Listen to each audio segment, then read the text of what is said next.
Good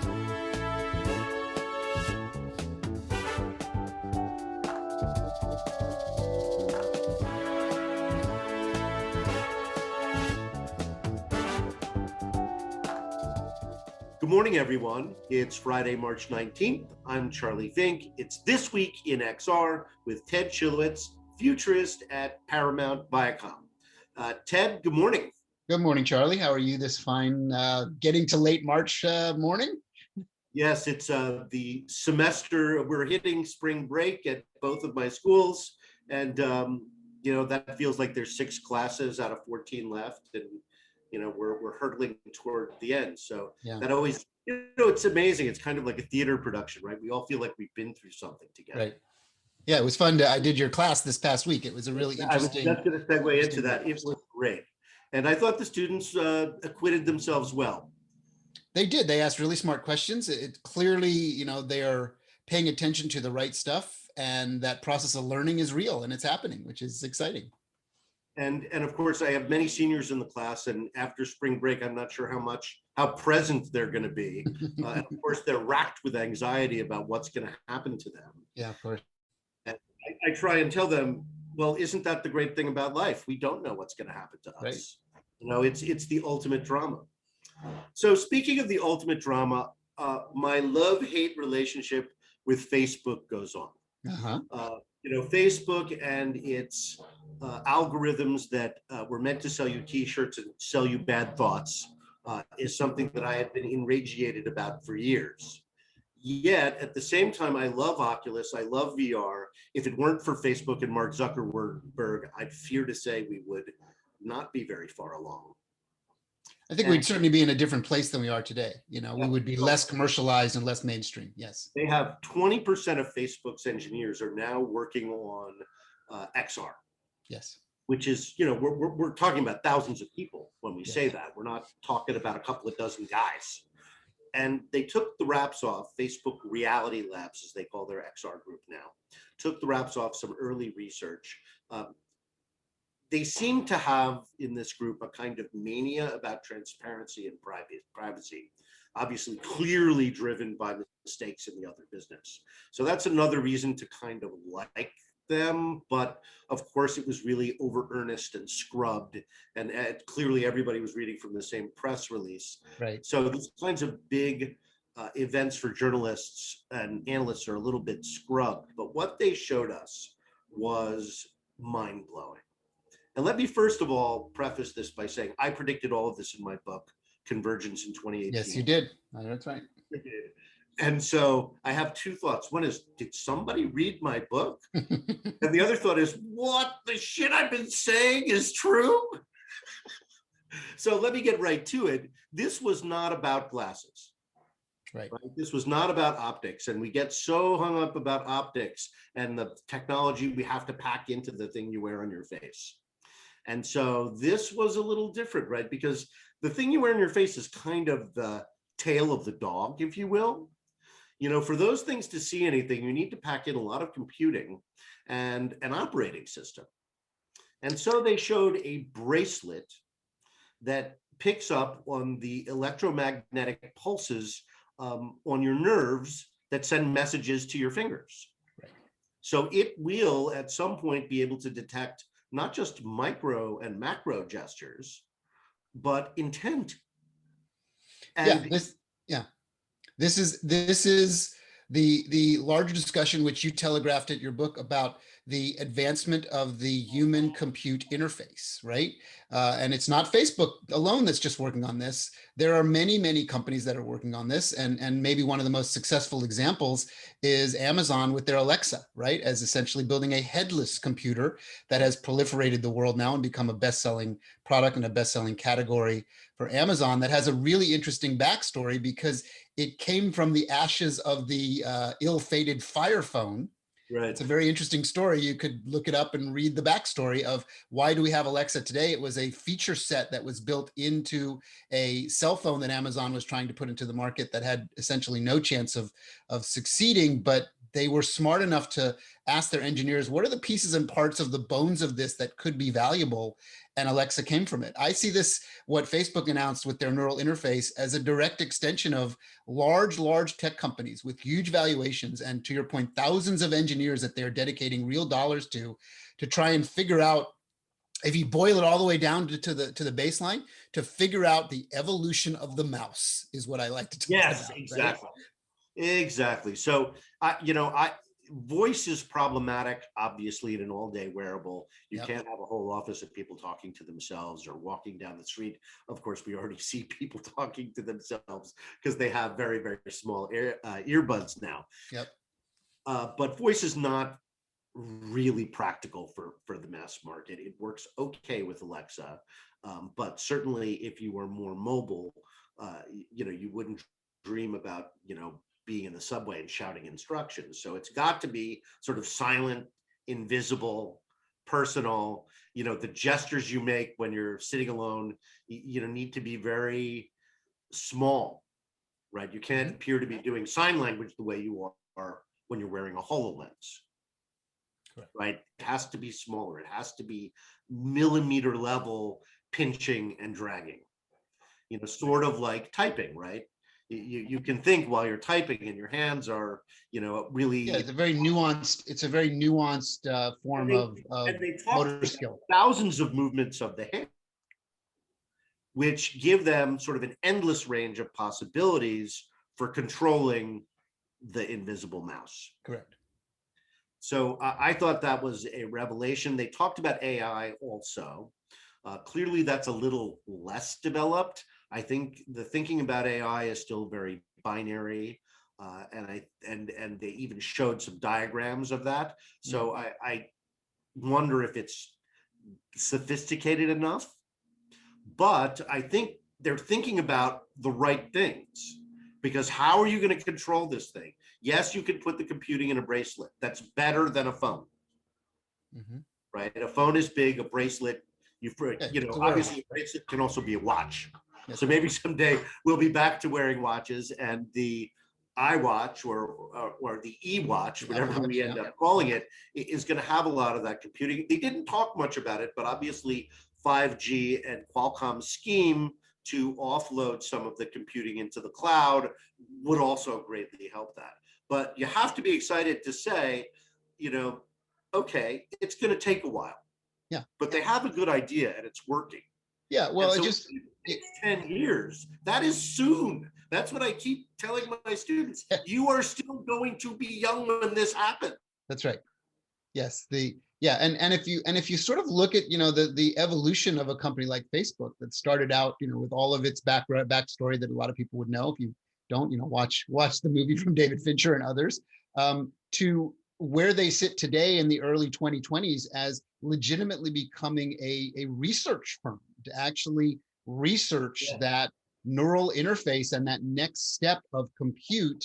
They know where their bread is buttered, and they know where the largest companies of the world are competing on a scale of technology, socialization, and productivity, and they are essentially trying to be that.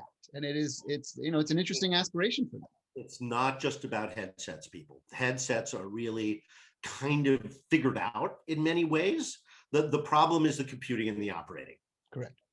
So let's switch to another topic that's a little less technology driven and a little more idea driven, which is our beloved South by Southwest Interactive. In person for the second year, a little bit. We have a virtual downtown Austin in VR that you can visit. It is beautifully constructed by Tony Scared Ghost Vitillo with VR Room. And it has you get a great feeling of presence there. I have criticisms about it. The UI is not quite right. You need to find out what's going on there the minute you walk in, and there should, the signage is buried. And, they could have done that part better, because it didn't help you get to the experiences, which, frankly, the excitement is kind of walking in and being present, but the depth is the experiences. Yeah. They've got some great shows lined up. And of course, I wanted to find them right away. But there was Yeah, I'm one going in today. There was one that found, which was a theatrical performance inside of VR called Pandora X by Double I Studios. And, you know, I've talked before about Tender Claws and what they did with The Tempest and how exciting it was to see immersive theater coming to VR because, you know, live is VR, right? When we're in VR, we don't want to deal with an NPC. You know, what's the fun in that? You know, and these actors in Pandora's X, and this is a big factor in its artistic success, are great. These are towering performances. And to see that inside of VR just makes my heart soar. I mean, it had wonderful production values. They really thought it through. There were many, many environments and scenes, if you will. So I thought it was great. I thought it was one of the best hours. I'm one step behind you because my schedule this afternoon is to go into it. And you know, this is, you mentioned Tender Claws. This is starting to become a little micro industry, right? I have some friends at a young startup called Adventure Lab, and Max, who is one of the founders, and Kim is ex-Pixar, and Max is Pixar and ex-Oculus Story Studio. And they've started a thing. Elliot, one of our producers on this show, and I spent an hour inside an adventure experience with I'm doing a that live this actor. afternoon, and you're doing Pandora X this afternoon. You're doing Adventure Lab this afternoon? Yes. Oh, well, there you go. So it's a thing. You know, I've always said that I thought VR might be the savior of live theater, and here we go. Yeah. Wow. So that's our show for this week. We're going to be talking to Sinan AlRubaye. His company is called ICVR. He's their head of growth and one of Ted's partners at Viacom in using XR to make movies differently. Yeah, we're starting to explore all kinds of interesting things with Sinan. He's a really interesting person with a really interesting background. It's a really interesting interview. So I look forward to. Let's go meet Sinan. Thanks, everybody. Yeah. Our guest this morning is Sinan AlRubaye, the head of growth for ICVR. Sinan, thanks for joining us this morning. Thank you so much, Morning, Charlie. Sinan. How are you? I'm doing great. How are you? Good. So I understand that you guys are driving virtual production right now in Hollywood. Tell us about that. One of you know, a good number of innovative studios who are getting into this new vertical virtual production. I mean, it's not really new, but it's becoming publicly more recognizable. And basically, you know, as ICVR, what we do is we're specialists in game engines. So, you know, working with game engines is what we do. And last year, just because of the pandemic, as you all know, it forced studios to stop production for a few months, and that, you know, caused a lot of problems financially and content-wise as well. So studios were trying to figure out what was the best way to come back to production safely. You know, also they have to play with COVID regulations and all that stuff. So ETC approached us, and you know, we worked together on a project called Ripple Effect.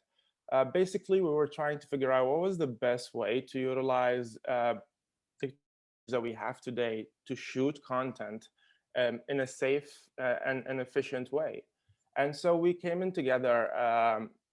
We worked with ETC and with other big studios, such as Universal and Amazon Studios, and we created a pipeline. We started by created a pipeline in Unreal Engine for virtual production that would apply for productions on LED walls. Right, Sinan. So Sinan, let's back up a step, because a lot of people are listening to this, and we've sort of dove right into the deep end of the pool, and they're probably like, "What is ETC? What is ICVR?" So maybe explain a little bit about the company. You and I are very close friends. We spent a lot of time together. You built a virtual version of me that people on this podcast and others have seen me dancing. That was you and your team, Chris, and others behind that. So why don't you give us a little background of, you know, just Ted dancing, a chorus of Ted's dancing. That's right, a multiple chorus of Ted's dancing. Yeah, that's a good point, actually. So sorry for jumping into. No, it's okay. I just want to level set for the audience a little bit. Yeah, that was good though. I said the word virtual production, and Sinan, and he just went right in. Yeah. So basically, for us, like ICVR, we are we come from game development world, right? So we are a full cycle production studio. We come from game development world. Mainly we build mobile games, VR games, console games.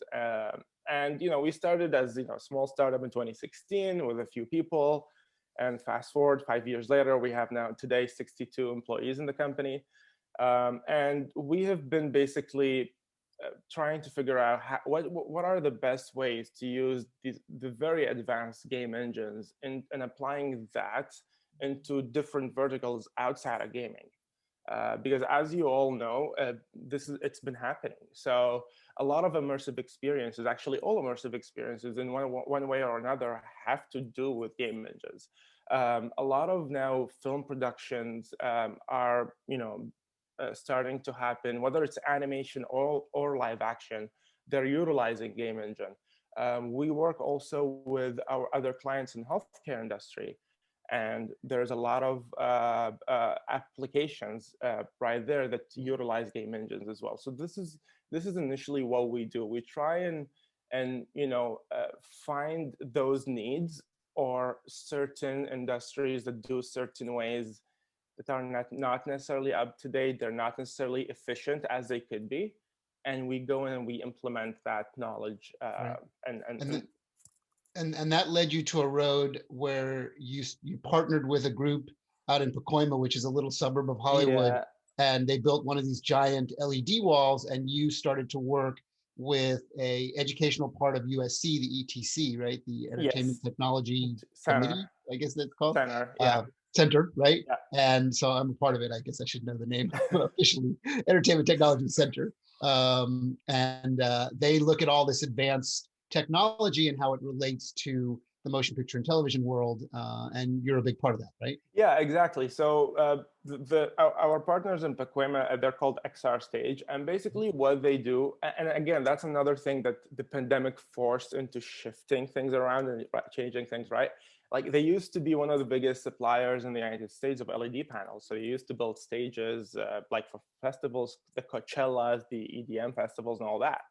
And because of pandemic and all that got canceled just overnight, they were just sitting on all these piles of LED panels. So what happens, like, okay, let's just put it together and see what we can do. Right. So started building these volumes, different sizes, and setting up that technology, that pipeline, and start testing. Let's see what we can do with it. And that's when the Entertainment Technology Center at USC came to us and like, okay, let's do a case study. Let's do a case study that, well, one, it's like a 101 intro class to this technology, first of all, because I mean, you all know The Mandalorian did it, ILM and Disney did it. However, it's not publicly available knowledge, and it was not accessible even to other studios. Right. It's still not accessible to a lot of studios. So how would people that are listening to this now find out the work that you did? Like it's in the process of becoming public, right? Yeah, exactly. We are actually now, like a couple of days ago, we published a teaser of a short film that should be released sometime next week. It's called Away. And for that production, basically, I mean, we have been testing all these different methods and pipelines and tools since summer of last year. And throughout this time, we learned a lot on how to make it more efficient, more effective, and kind of limit as much as possible spending on this technology because it can be expensive. Mm-hmm. And so we kind of wrapped that up in a project because we wanted to show people, okay, this is one of the many things that you can produce using this technology. It's photoreal. And we did all this in one shooting day.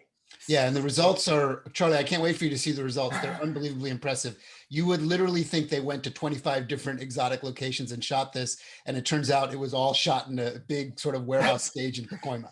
Well, we always said the game business and the mainstream entertainment business were going to intersect. I think the thing we didn't predict here was that it was really going to start with the tools, but that's clearly not going to be the end of it. Right. And I think the way that we think about movies right now is so anchored in reality because that's been the history of cinema, right? Yes. You want to be in Africa, you go to Africa. But should it really be Africa, or should it be a larger than life, so to speak, Africa? Well, now we can bring Africa to you as opposed to you going to Africa, which is kind of amazing. It's Literally bring it to you. Yeah. Yeah, and So, that's basically this is what we have been doing, you know, just experimenting all these different things, right? And every like, I mean, to be realistic, the technology is still evolving, as Charlie mentioned. I mean, we're still scratching the surface of what you can do with it. We're still, everybody is still learning and Yes. pushing through. So this is only the beginning. However, just because it's only the beginning, at the moment, there are certain limitations of what you can do. And that's what we and a few other studios are working on is identifying these limits, right? Like what you can shoot on it that looks like it's real. Mhm. And it looks perfect. It's a feature film quality, like what you can do at that level, and then what other things that don't work and how can you play around it, because you know that's also part of the game. Yeah, How it's part of what we're experimenting with you at the studio, and we're learning. Sinan, just before we kind of wrap up and get into our new stuff, I think a lot of the audience that's listening to this would like to know your sort of personal journey as to how you got to this stage. And I'll tell you, it's really interesting because Charlie, just yesterday, I was doing a little guest lecturing for Charlie's class at Chapman, and he brought up so critically how important it was for all of these film students and VR learning students in his class to learn what game engines can do. Not necessarily that you're going to be a coder, but you need to learn what these things do. Take a class in game engine learning, and it would be, I think, interesting to hear your path to where you've gotten today. Yeah, totally. So, I mean, it's a little bit crazy story, right? So, I'm We like originally crazy stories. yeah, That's what makes for a good podcast. yeah. Originally, I'm from Iraq. I was born in Baghdad, and so you know, very far away from here. And as you guys know, I mean, through the tragic events that happened there in the wars, right? Had to migrate with my family, so we went to Qatar, another country in the Middle East, and lived there for a while. Where I was a professional soccer player. And so, yeah, and so, and so through that, and I was also attending business school at the time. So got my degree, and then you know, again, dramatic event with my athletic career, right? Injuries and so on. So I had to stop and switch to business, and I was working with the family business that was doing you know, furniture and turnkey solutions for, like, it's completely different stuff, right? But I always had the ambition. And that's when I met my wife. You know, she was my girlfriend at the time. We moved to the US. We started actually, went to Iowa, did not know it was freezing cold. Can you imagine? And I was like, Qatar to Iowa, Charlie? I know it was insanely cold. I was like, oh my God, what is this place? I've been to Qatar, I know how warm it is. Yeah, I was like, I cannot like live in this weather. So, and you know, just because of my like previous you know, like life in Middle East, we were always under spotlight. So you know, being a popular person, my dad was played in the World Cup and 3 Olympic Games, and he was captain of Iraq's national team. So we were used to the spotlight, right? Mm-hmm. So it was natural for me to come to a big city like LA and be under the spotlight, because I mean, you know, I kind of thrive in those situations. And so again, it's a childhood interest for me, gaming and tech. I've always been in gaming and tech, even though I'm not a coder, by the way, but I fully understand games, and I'm always into technology, whether it's game engines, whether it's rocket science and SpaceX stuff, whether it's just all these different things, right?